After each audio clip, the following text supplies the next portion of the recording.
او ما تحقرش بلادك. اذا كنت انتايا المثقف شاد العصا من الوسط تقول بالك عندهم الحق المروك. اروح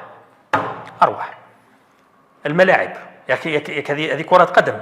الملاعب عندك الآن على الأقل 5 ملاعب جاهزة وعالمية. ملعب نيلسون مانديلا آخرها اللي موجود في براقي. عندك ملعب دويرة لا يقل جمالا وأهمية وإتقانا على ملعب نيلسون مانديلا. عندك ملعب تاع تيزي وزو عالمي ما عندك ما تتكلم عليه. عندك ملعب تاع وهران، عندك شك في ملعب وهران؟ ما عندك شك. عندنا هذو 4 ملاعب اللي عرفناهم هنا مؤخرا، واعتقد ان هذه التظاهرات تحتاج 4 ملاعب. زيد لها انتيا، زيد لها فوق الحساب ملعب عنابه اللي راه الان ابهرنا، يعني حاجه فاجئتني انا صراحه، قاعد تفاجئنا به. ملعب عنابه شافوه رئيس الكاف وزاروا وقال هذا ملعب ممتاز، ملعب رائع ويليق للتظاهرات العالميه، والان هو فيه الشان.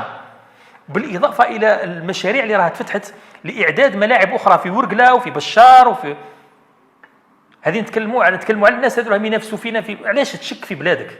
البنيه التحتيه، عندك شك في البنيه التحتيه لبلادك. الجزائر ان شاء الله اسامه يلقى لي الصور نحطوها.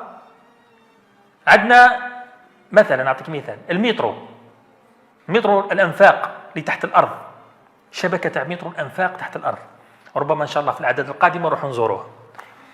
وين كاين؟ في المروك عندهم مترو انفاق؟ كاين؟ ما كانش. كاين 3 دول افريقيه عندها مترو انفاق، الجزائر ومصر وجنوب افريقيا. والجزائر زايد عليهم بحاجه. الان هو انطلق المشروع باش يزيدوا يوصلوا مترو الانفاق لمطار الجزائر. المطار هو ريبو مدين.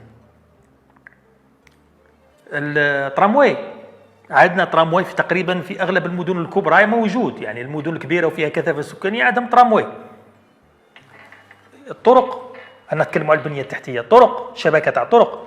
سي محمد عندك طريق من يضرب من العاصمه الى تمرست، طريق واحده، بالاضافه الى مثلا طريق السيار شرق غرب، عندك هاك وعندك هاك، وتزيد لها الطرق الفرعيه وشبكه الطرقات الفرعيه التي اعتقد ايضا انه نادره الوجود في العالم. وش خاصها بلادك يعني؟ وعلاش تقلل من شأن بلادك؟ بلادك اللي هي الجزائر زعما اللي قدرت تبني 5 ملاعب في وقت قياسي جدا، ما تقدرش تبني فنادق، مع العلم أن الفنادق الموجودة في الجزائر وفي وهران من أرقى ما يكون على المستوى العالمي. ما نذكروش اسمائهم ولا نذكروهم، عندنا الشيراتون عندنا الهيلتون، شبكات تاع فنادق. وش يخص بلادك؟ الأمن الغذائي في الجزائر صنفت من الدول الكبيرة في هذا المجال، عندها اكتفاء ذاتي الحمد لله يا ربي، الحمد لله. تقارنها مع بوزبير؟ ما كاش مجال للمقارنة. عيب أنه تقارن. الجمهور ربما من ضمن المعايير والمقاييس التي يؤخذ بها الجمهور عندنا جمهور عندكم في الشان، يعني كش ما شفتوا انتم في الشان، يعني اللي هي مفروض تظاهرة رياضية ولا منافسات رياضية أقل من الكان، مستوى عادي، يعني يفترض أن المدرجات تكون فارغة. شفنا العائلات يروحوا يشاهدوا المباريات، زجاجة نتاع ما ترماتش. ما فهمتش يعني تقول لي البنية التحتية واجدة، الجمهور واجد، اقتصاديا البلاد جاهزة واجدة. شجع ميلا في بلادك.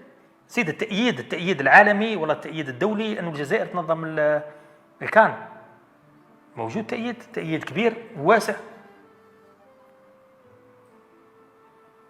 لازم تكون عندنا ثقة، لازم تكون كاينة ثقة، لازم نكونوا واثقين من نفوسنا.